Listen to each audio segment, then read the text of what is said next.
Je pense que c'est de la responsabilité des femmes et des hommes politiques au sein de l'Union européenne de prendre ces questions à bras le corps, et d'autant que dans le cadre aujourd'hui de ce qui se passe au sein de l'Union européenne, je voudrais insister sur les risques et les dérives qui gagnent du terrain. On a une communauté aujourd'hui en Europe qui cristallise ça, ce sont les Roms. Ce qui se passe autour des Roms est honteux.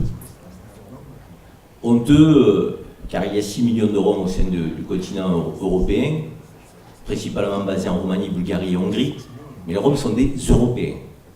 Les Roms représentent aujourd'hui un enjeu populiste, électoraliste, et ce que j'appelle moi la patate chaude. Personne ne veut traiter cette question-là. Et aujourd'hui, il ne s'agit pas de faire appel à des budgets nationaux. Ce n'est pas de ça dont il est question.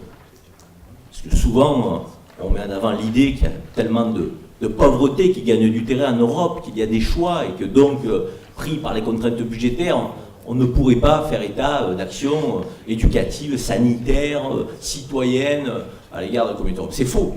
Même des élus de gauche instrumentalisent cette question en montant les populations les unes contre les autres.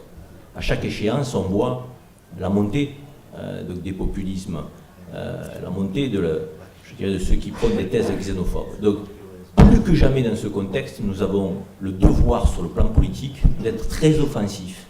Et je pense que l'Union européenne ferait fort de donner plus de place et de pouvoir à la société civile dans le champ du contrôle, de la mise en application des textes, avec des postures et possibilités de recours plus fortes et plus importantes encore, et qui devraient conditionner les aides au pays sur la réalité aussi donc de ces questions.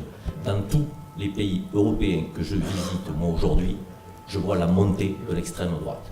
Et même des socialistes, aujourd'hui néerlandais, vous expliquent qu'il y a la pression de l'opinion pour prendre de telles mesures.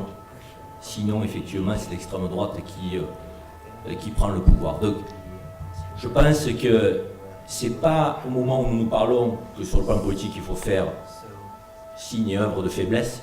Bien au contraire, il faut lever le gant, il faut monter au front, il faut défendre effectivement au plan national, mais aussi au plan européen, l'idée d'être encore plus offensif et plus volontariste et être capable de faire tomber des sanctions dans les pays où ces droits fondamentaux ne seront pas respectés.